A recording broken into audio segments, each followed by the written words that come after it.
हासिल है। बांग्लादेश में हिंदू, बौद्ध, ईसाई इन सभी के खिलाफ हिंसा की घटनाएं बढ़ी हैं। बांग्लादेश में जो हालात हैं वो किसी से छिपे नहीं। हिंदुओं पर लगातार अत्याचार हो रहा है, इन घटनाओं में इजाफा देखा गया है। हिंदू मंदिरों और घरों को निशाना बनाया जा रहा है। हिंदुओं पर अत्याचार की घटनाएं बेचैन करने वाली हैं, परेशान करने वाली हैं। भारत के खिलाफ नफरत फैलाने का काम भी कट्टरपंथी कर रहे हैं। मुस्लिम कट्टरपंथियों से नजदीकी चीन बढ़ाने का काम कर रहा है और बांग्लादेश के हम देख भी रहे हैं, चाहे वो रक्षा डील हो रही है या फिर पाकिस्तान से नजदीकी हो रही है, लगातार ये बांग्लादेश के अहित के लिए खबरें निकलकर सामने आ रही है। बांग्लादेश में हिंदुओं पर अत्याचार में इजाफे के बाद हिंदू, बौद्ध और ईसाई इन सभी के खिलाफ घटनाएं बढ़ी हैं। सबसे ज्यादा तो हिंदू शिकार हो रहे हैं और वहां जो मुस्लिम कट्टरपंथी हैं वो लगातार अपनी ताकत को बढ़ा रहे हैं और इन सभी हालातों के बीच में मुस्लिम राष्ट्र की मांग भी बढ़ रही है। यानी वो कह रहे हैं कि क्यों ना यहाँ पर 90% जब मुसलमान हैं तो मुस्लिम राष्ट्र इसे घोषित कर दिया जाए। और आप देखिए वो कट्टरपंथी जो हाथों में हथियार लेकर, डंडे लेकर, लाठी लेकर हिंदुओं पर हमला करने के लिए आगे बढ़ रहे हैं और कट्टरपंथी वहां सीधे तौर पर नारा ये दे रहे हैं कि पकड़ो, काट डालो, मार डालो। ऐसे माहौल में जरा आप सोचिए कि हिंदुओं का रहना कितना ज्यादा मुश्किल हो गया होगा। बांग्लादेश में हिंदुओं के दुश्मन लगातार बढ़ रहे हैं और अब हिंदुओं के खिलाफ नफरत की आग और ज्यादा सुलगाई जा रही है, बढ़ाई जा रही है। यूनुस राज्य में आतंकियों का हौसला बुलंद है और ये सब कुछ इसलिए हो रहा है क्योंकि पाकिस्तान भी साथ दे रहा है इन घटनाओं में और चीन का भी साथ बना हुआ है। हिंदू मंदिरों और घरों को निशाना बनाना, हिंदू फैमिलीज के लोगों को टारगेट करना, उन्हें जख्मी करना या फिर मौत के घाट उतार देना, ये घटनाएं कुछ इस तरह से बढ़ गई हैं कि वहां हिंदुओं का सांस लेना भी मुश्किल नजर आ रहा है। सबसे बड़ी बात ये, हालात सुधरते हुए नहीं दिख रहे। मोहम्मद यूनुस पूरी तरह से इन हालात पर कंट्रोल करने में फेल साबित हो रहे हैं। हिंदुओं पर हमलों का बढ़ जाना ये बड़ी चिंता की बात है और इस बीच कुछ अलग अलग संगठन हैं जो हिंदुओं के खिलाफ हैं। ये कौन कौन से संगठन हैं जानिए। जमाते इस्लामी जो तख्ता पलट में भी एक बड़ी भूमिका निभाता हुआ नजर आया था, खिलाफत मजलिस भी उसमें एक नाम आता है जो हिंदुओं के खिलाफ है और लगातार हिंदुओं के खिलाफ माहौल बनाया जा रहा है। हिज़्ब उत तहरीर ये भी एक ऐसा संगठन है जो लगातार हिंदुओं के खिलाफ काम कर रहा है और पॉलिटिकल पार्टी भी इसमें है। बांग्लादेश नेशनलिस्ट पार्टी जो कि पॉलिटिकल पार्टी है वो भी हिंदुओं के खिलाफ है। इस्लामी ओइक्या जोथे ये भी पॉलिटिकल पार्टी। कुल मिलाकर ये करीब 5 संगठन ऐसे हैं जो हिंदुओं के खिलाफ लगातार माहौल बना रहे हैं। हिंदुओं के खिलाफ बने हुए इस माहौल में हिंदुओं का रहना मुश्किल हो गया है और सिर्फ हिंदू नहीं, अल्पसंख्यक के नाम पर जो हिंदू हैं, बौद्ध हैं, ईसाई हैं, उन सभी के लिए हालात तनावपूर्ण हो गए हैं। और ये जो 5 संगठन हैं इनकी भूमिका बड़ी मानी जा रही है बांग्लादेश में हालातों के बिगड़ने में। इन सभी संगठनों को साथ मिल रहा है पाकिस्तान का और साथ ही साथ चीन का, यानी पाकिस्तान से मिलने वाला सपोर्ट और साथ ही साथ चीन से मिलने वाला सपोर्ट इन संगठनों की ताकत को बढ़ा रहा है और ये संगठन अपने इरादों में अब कामयाब नजर आ रहे हैं बांग्लादेश में ये हालात पैदा करके, यानी कि हिंदुओं के खिलाफ ये माहौल बनाकर। और इन 5 संगठनों को लेकर अब जानकारी जो अलग अलग तरीके से सामने आ रही है, कहा यह जा रहा है कि यहाँ पर मुस्लिम राष्ट्र बनाने की मांग भी इन संगठनों के जरिए हो रही है। अब क्या है ये संगठन, एक एक करके जान लीजिए। जमाते इस्लामी आखिर है क्या? शुरुआत में अलग बांग्लादेश का विरोध किया था। शुरुआत में जब बांग्लादेश अलग हुआ था पाकिस्तान से तब से ये विरोध कर रहा है। बांग्लादेश में भारत को दुश्मन देश कहा जाता है। 1971 की लड़ाई में पाकिस्तान का साथ दिया था भारत ने और इसको लेकर जिस तरीके से बांग्लादेश अब तक ऋणी रहा या पाकिस्तान से अलग होकर जब बांग्लादेश बना और बांग्लादेश भारत के रिश्ते अच्छे रहे, तो इन हालातों के बीच में जमाते इस्लामी और ऐसे कुछ संगठन जो लगातार आग लगाने का काम करते रहे। बांग्लादेश के बड़े नेता इस दौरान पाकिस्तान चले गए। लीडर गुलाम आजम की नागरिकता उस दौरान रद्द कर दी गई थी और उसी के दौरान से यहाँ जमाते इस्लामी बांग्लादेश के हित में तो नहीं सोचता। 1978 में जमात ने पहली बार चुनाव में हिस्सा लिया। अब यहाँ जब चुनाव में हिस्सा लिया तो फिर 2001 के चुनाव में पार्टी ने 17 सीटें भी जीती थी। जिस तरीके से जमाते इस्लामी का इतिहास है, 2001 में 3 पार्टियों के साथ अलायंस भी इस पार्टी ने बनाया था। अब जमाते इस्लामी जिस स्पीड में आगे बढ़ा या फिर जिन इरादों के साथ आगे बढ़ा वो बांग्लादेश में आज नजर आ रहे हैं। 2001 में खालिदा जिया के नेतृत्व वाली सरकार में ये पार्टी शामिल भी रही। 2013 में जमात लीडर दिलबर हुसैन सईदी को मौत की सजा सुनाई गई और अब वहां से भी कुछ विरोध बढ़ा। जमाते इस्लामी का स्टूडेंट विंग इस्लामी छात्र शिविर प्रभावशाली माना जाता है और आपको याद होगा बांग्लादेश में जब तख्ता पलट हुआ था तो जमाते इस्लामी का नाम आपने बार बार सुना था, और जमाते इस्लामी जो आज भी इस माहौल को खराब करने की कोशिश में बांग्लादेश में लगा हुआ है। इसको लेकर बात हम करेंगे जो हालात आज के बने हुए हैं। मनन द्विवेदी जी मेरे साथ में जुड़ गए हैं, विदेश मामलों के जानकार हैं, और मेजर जनरल रिटायर्ड अनुज माथुर सर भी मेरे साथ में जुड़े हुए हैं डिफेंस एक्सपर्ट के तौर पर। आप दोनों का ही बहुत स्वागत। मेजर जनरल माथुर, जो हालात अभी बांग्लादेश में बने हुए हैं, हम देख रहे हैं कट्टरपंथी लगातार आगे बढ़ रहे हैं, उनकी ताकतें लगातार बढ़ रही हैं, इसमें पाकिस्तान का नजदीक होना और चीन का सपोर्ट होना, क्या ये सबसे बड़े रीजन है जो आज बांग्लादेश में इन हालातों को कोई कंट्रोल नहीं कर पा रहा? रचना, बिल्कुल बिल्कुल सटीक आपका आकलन है। देखिए, आप पाकिस्तान का नजदीक होना कह रही हैं, मैं कहूंगा कि ये पूरा का पूरा खेल पाकिस्तान की आईएसआई द्वारा रचा गया है। वो न केवल अभी शेख हसीना का आउस्टर भी जो था, उनको जब निकाला गया था, उसमें भी पाकिस्तान की आईएसआई का पूरा पूरा हाथ है।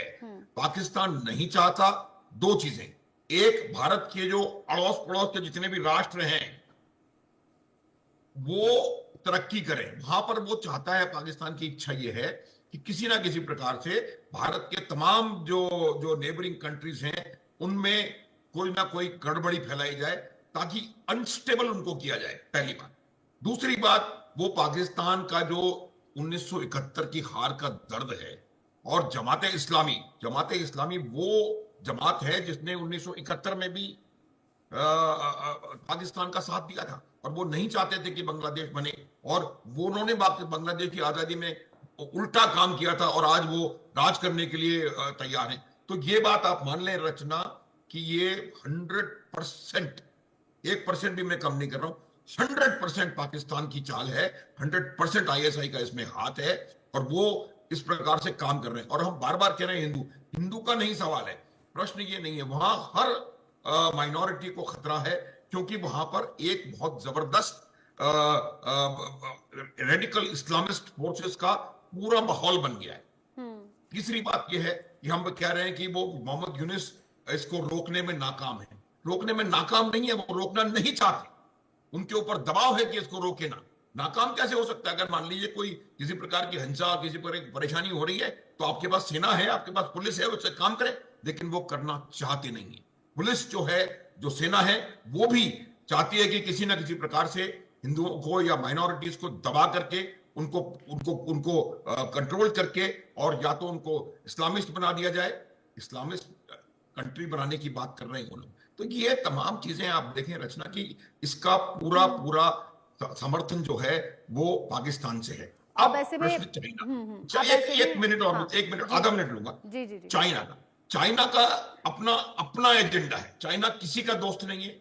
आज आप देखेंगे कि चाइना ने पाकिस्तान को अपने वीजा फ्री कंट्री की लिस्ट से 17 तारीख को निकाल दिया। उनको कोई लेना देना नहीं है कि कौन कहां है, कौन क्या है, उनके अपना एजेंडा है, और उसको अपना स्ट्रिंग ऑफ पर्ल्स बनाना है। उसमें बांग्लादेश एक बहुत इंपॉर्टेंट क्लॉग है, इसलिए वो बांग्लादेश में अपना इन्फ्लुएंस बढ़ा रहे हैं। रचना, प्लीज। जिस तरीके से यहाँ चीन अपनी चालबाजियां चल रहा है और अपनी ही चालबाजी में अपने मतलब के लिए पाकिस्तान का इस्तेमाल करता हुआ नजर आता था, अब अगला नंबर बांग्लादेश का नजर आता है। आप दोनों मेरे साथ में रहिएगा। हम जिन 5 संगठनों का जिक्र कर रहे थे जो बांग्लादेश में लगातार अपनी ताकतें बढ़ा रहे हैं और हिंदुओं के खिलाफ माहौल बना रहे हैं, उसमें आती है बांग्लादेश नेशनलिस्ट पार्टी भी। अब इस पार्टी को लेकर क्या कुछ जानकारी है वो जल्दी से दर्शकों तक हम साझा कर दें, उसके बाद मैं फिर मनन द्विवेदी जी का रुख करूंगी। ये पार्टी जिस तरीके से 1978 में बांग्लादेश नेशनलिस्ट पार्टी की स्थापना हुई, और इसकी स्थापना होने के बाद ये आगे बढ़ी है। बांग्लादेश की मुख्य विपक्षी पार्टी है बीएनपी। जिस तरीके का अभी का माहौल है, जाहिर सी बात है इसमें पॉलिटिकल पार्टी अपना भी फायदा देखती हैं और लेने की कोशिश करती हैं। जियाउर रहमान बीएनपी के फाउंडर रहे हैं, और ऐसे में ये पार्टी जब से इसकी स्थापना हुई 1981 तक जियाउर रहमान ने पार्टी को लीड भी किया। तब तक बांग्लादेश में पॉलिटिकल पार्टी मुख्य तौर पर उभरकर सामने आई। 30 मई 1981 को जब जियाउर रहमान की हत्या कर दी गई, उसके बाद से 1979 में 300 सीटों वाली संसद की 207 सीटें इस पार्टी ने जीती। अब आप समझिए कि कितना बड़ा सपोर्ट ये रहा होगा। 1981, 1991, 1996 और 2001 में भी इस पार्टी को जीत मिली। 1991 में खालिदा जिया बांग्लादेश की पहली प्रधानमंत्री के तौर पर सामने आए और उन्होंने ये जिम्मेदारी संभाली। फिर उसके बाद में 2018 में खालिदा को 17 साल की जेल दे दी गई, वो फिर जेल भेज दी गई। 2018 की ये घटना है। 2019 में तारिक रहमान पार्टी के कार्यकारी अध्यक्ष बने इनके जेल जाने के बाद, यानी कि खालिदा जिया के जेल जाने के बाद में तारिक को जिम्मेदारी दी गई। 1978 में बांग्लादेश नेशनलिस्ट पार्टी की स्थापना होने से लेकर आज तक ये जो बातें हैं ये बांग्लादेश के लोगों की जुबान पर रहती हैं। और आज की डेट में जब तख्ता पलट हो चुका है, शेख हसीना अपना पद छोड़ चुकी हैं, उसके बाद से खालिदा जिया और उनके समर्थकों की बड़ी यहाँ पर पकड़ देखी गई और बांग्लादेश के इन हालातों में अब ये सभी बातें दोहराई जाती हैं। अब बांग्लादेश नेशनलिस्ट पार्टी जिस तरीके से 1981 तक जियाउर रहमान ने लीड किया, उसके बाद में एक और पार्टी जिसका मैंने जिक्र किया था, उन 5 संगठनों में इस्लामी ओइक्या जोते 1990 में इसकी स्थापना हुई। ऐसे में इस्लामी ओइक्या जोते यानी कि इस्लामिक यूनिटी फ्रंट इसे कहा जाता है। ऐसे में ये बांग्लादेश की एक पॉलिटिकल पार्टी है, यानी कि पॉलिटिक्स में अलग अलग पार्टियों का रोल है, तो उसमें ये भी पार्टी है जो कि हिंदुओं के खिलाफ आज माहौल को और ज़्यादा बनाने में, क्रिएट करने में यहाँ जिम्मेदार है। इस्लामी ओइक्या जोते के संस्थापक रहे हैं अजीजुल हक। इस्लामी ओइक्या जोते ने 1991 के चुनाव में हिस्सा भी लिया था और ऐसे में लोगों का बड़ा सपोर्ट भी यहाँ पर दिखाई दिया था। 2001 के विधानसभा चुनावों में बीएनपी से गठबंधन में भी ये पार्टी आई थी, यानी कि उस वक्त सरकार में भूमिका निभाई। 2017 जुलाई में इस्लामिक पार्टियों का नया गठबंधन एक बनाया गया, उसमें भी ये पार्टी लीड करती हुई नजर आई। 1990 में इस्लामी ओइक्या जोते की स्थापना, यानी कि 1990 से लेकर आज तक जिस तरीके से अलग अलग वक्त पर इस पार्टी का रोल रहा है, गठबंधन में भी रही है और आज के वक्त में जब बांग्लादेश में हालात बिगड़ रहे हैं हिंदू को लेकर, बौद्ध को लेकर, ईसाइयों को लेकर, तो इन सभी पार्टियों का जिक्र हो रहा है, जिसमें 3 तो संगठन है ही कट्टरपंथी संगठन, लेकिन 2 इसमें पॉलिटिकल पार्टी भी हैं जो आज के इस माहौल के लिए जिम्मेदार नजर आती हैं। मनन द्विवेदी जी, किसी देश में हालात जब बद से बदतर हो जाते हैं, जब वहां पर पॉलिटिकल पार्टी अपने फायदे के लिए माहौल को और ज्यादा बिगाड़े, और यहाँ बांग्लादेश में कुछ ऐसा ही नजर भी आ रहा है। जी, मैं यहाँ पर ये कहना चाहूंगा कि जिस बड़े आशा के साथ और होप के साथ मोहम्मद यूनुस इंटरिम सरकार जो बांग्लादेश की उसके एडवाइजर बने थे, वो आशा पूरी तरीके से रियलाइज नहीं हो पा रही है और जो पॉजिटिविटी और जो सेकुलरिज्म के तहत जो क्लैरियन कॉल दिया गया था वो पूरा नहीं हो पा रहा है। और अगर हम शुरू से देखें तो हम पाएंगे कि बांग्लादेश और नेपाल 2 ऐसे राष्ट्र हैं और कुछ हद तक मालदीव भी दक्षिण एशिया में, कि वहां पर आईएसआई और पाकिस्तानी सीक्रेट एजेंसीज काफी एक्टिव हैं और भारत का जो भी मंसूबा होता है, जो हमारा नेशनल कंसर्न होता है, जो हमारा नेशनल इंटरेस्ट होता है, उसके अगेंस्ट ये लोग काम करते हैं। मैं आपको एक चीज रिपीट करूंगा जो पहले भी कहीं पर कह चुका हूं। एक बहुत ही इल्यूमिनेटिंग किताब आई थी आज से 20 साल पहले पीएन दर की, जो इंटेलिजेंस ब्यूरो के रह चुके हैं निदेशक, उसका नाम था फलक्रम ऑफ इविल। तो उन्होंने कुछ ऐसी बातें बताई जो यहाँ पर बड़ी ही अच्छी तरीके से बताई जा सकती हैं। पहले ये कि आईएसआई का एक एजेंट था धोबी, और वो हमारा कैंटोनमेंट है बंगाल में, मालदा नामक जगह है बंगाल में। वहां पर वो धोबी हमारी मिलिट्री यूनिफॉर्म्स को धोता था और प्रेस करता था, उनको इस्त्री करता था, और वो लगातार बांग्लादेश और मालदा जो कैंटोनमेंट है उसके बीच में ट्रेवल करता था बस से। एक बार वो गया बस में और उसकी बस का एक्सीडेंट हो गया, उसकी मृत्यु हो गई, और उसका सूटकेस जो पाया गया उसमें भारत के नक्शे, भारत के मिसाइल फॉर्मेशंस कहां पर हैं, कहां कितनी स्ट्रेंथ है ईस्टर्न सीबोर्ड पे, वो सब पाई गई। तो मैं कहना ये चाहूंगा कि एक तरीके की एनार्की, पेंडेमोनियम और कंप्लीटली रूल ऑफ लॉ का हनन हो चुका है बांग्लादेश में, और ये कोई नया डेवलपमेंट नहीं है। ये 1971 से 71 में भी था, और 1965 का जो इंडो पाकिस्तानी वॉर हुआ उस समय भी जो स्टेलमेट में ये वॉर एंड हुआ। जबकि हम तो भारतीय ये कहते हैं, समझते हैं कि भारत को विजयश्री ने चुना था 1965 में, पर कुछ एरियाज में स्टेलमेट भी हुआ था।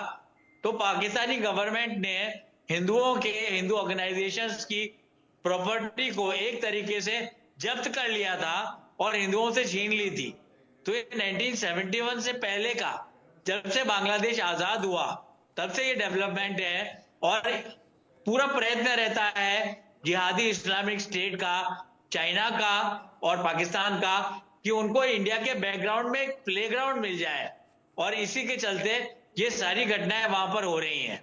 क्योंकि बड़े आश्चर्य की बात है, बंगाल, उड़ीसा और बांग्लादेश की वो एरिया है जहां पर ये हरे कृष्णा मूवमेंट पनपा, और वहीं के सेंट को पकड़ा गया सेडिशन के लिए कि उन्होंने सेफरन फ्लैग लहराया, ऐसा कहा गया।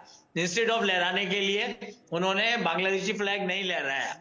तो मुझे बड़ा आश्चर्य होता है कि इतने सेकुलर सिम्बायोटिक इथोस के बाद भी जो टारगेटिंग की जा रही है वो जिहादी एलिमेंट्स की नहीं की जा रही, वो तो वहां डोमिनेट कर रहे हैं। और भारत के एक रिलीजियस ऑर्गेनाइजेशन, विश्व के एक रिलीजियस ऑर्गेनाइजेशन पे किया जा रहा है जो अपनी डाइवर्सिटी और अपनी एक्लेक्टिक नेचर के लिए पिछले 25, 30, 40 वर्षों से जाना जाता है। तो मैं अपनी बात खत्म करूंगा। मुझे ऐसा लगता है कि इसके पीछे डीप जिहादी स्टेट और आईएसआई का हाथ है, जो कि भारत को एक तरीके से, जैसे चाइना की नीति होती थी कंटेनमेंट ऑफ इंडिया, और कंटेनमेंट, बड़ी बात तो ये कि इन हालातों को ठीक करने की कोशिश भी नहीं हो रही है, या फिर ये कहिए कि मोहम्मद यूनुस इस तरफ ध्यान भी नहीं दे रहे हैं। आप दोनों मेरे साथ में रहिएगा। जिन 5 संगठनों का शुरुआत में हमने जिक्र किया, उनमें कुछ और संगठन हैं जिनको लेकर जानकारी दे दें, उसके बाद मैं सर का रुख करूंगी। खिलाफत मजलिस के बारे में हम बात कर रहे थे, जो उन 5 संगठनों में आता है जो कि आज हिंदुओं के खिलाफ माहौल तैयार करने के लिए जिम्मेदार हैं। अब खिलाफत मजलिस कैसे और कब इसकी स्थापना हुई, कैसे आगे बढ़ा, इसको लेकर एक एक जानकारी आपको ग्राफिक्स के जरिए दे देते हैं। खिलाफत मजलिस के संस्थापक हैं अजीजुल हक, जिनके नेतृत्व में ही ये पूरा संगठन आगे बढ़ा। खिलाफत आंदोलन इस्लामी जुबो शिविर के विलय से इसकी स्थापना हुई और आज बांग्लादेश में इसे जाना जाता है। खिलाफत मजलिस 35 साल पुराना एक संगठन है जो अलग अलग विचारधाराओं के साथ में जुड़ा। बांग्लादेश में इस्लामी सिद्धांतों को लागू करना इसमें बड़ा मकसद रहा, यानी कि इस्लामी सिद्धांतों को लागू करने का बड़ा मकसद इस संगठन का है। कुरान सुन्नत की शिक्षाओं पर आधारित शासन लाना, यानी कि आप सोचिए कि सोच में ही ये सब कुछ है। कुरान और सुन्नत की जो बातें हैं वो यहाँ लागू करना। स्थापना के 3 साल बाद 1991 में पहली सीट इस संगठन को मिली थी। 1990 के दशक में राइटर तस्लीमा नसरीन के खिलाफ आंदोलन इस संगठन ने बाकायदा चलाया था और यहाँ 1989 में खिलाफत मजलिस की स्थापना के बाद से ही इसे जाना जाता है अपनी कट्टरपंथी सोच के लिए। और जिस तरीके से इस्लामी सोच यहाँ पर ये थोपना चाहता है उसका असर बांग्लादेश में आज नजर आ रहा है। और इसीलिए हम कह रहे हैं कि बांग्लादेश में जो आज माहौल है हिंदुओं के खिलाफ है, बौद्ध के खिलाफ है, ईसाइयों के खिलाफ है, उसमें ये संगठन भी बड़ा आता है। खिलाफत आंदोलन इस्लामी जुबो शिविर के बाद से ही ये जो संगठन है ये आगे बढ़ता चला गया। साथ ही साथ एक और संगठन है जिसका यहाँ पर जिक्र करना जरूरी है, वो है हिज़्ब उत तहरीर। ये भी संगठन उनमें आता है जो लगातार यहाँ बांग्लादेश में माहौल खराब करता है। 1953 में हिज़्ब उत तहरीर की स्थापना की गई। स्थापना तकी अल दीन अल नभानी ने यरूशलेम में इसकी की थी। अब ऐसे में इसकी स्थापना के बाद से जब आगे संगठन बढ़ा, हिज़्ब का मकसद खलीफा का राज वापस लाना यहाँ पर था। आप समझिए कि सोच में ही था कि खलीफा का राज वापस लाना है। हिज़्ब का नेटवर्क 50 से ज्यादा देशों तक फैला हुआ है, यानी कि ऐसा नहीं कि सिर्फ बांग्लादेश में इसका अस्तित्व है, अलग अलग 50 देशों में इसका प्रभाव है। पाकिस्तान है, बांग्लादेश है, चीन है, लेबनान है, तुर्की है, ब्रिटेन है, ये सभी ऐसे देश हैं जहां पर ये संगठन सक्रिय नजर आ रहा है। और इसीलिए आप देख रहे हैं इन अलग अलग देशों में हिंदुओं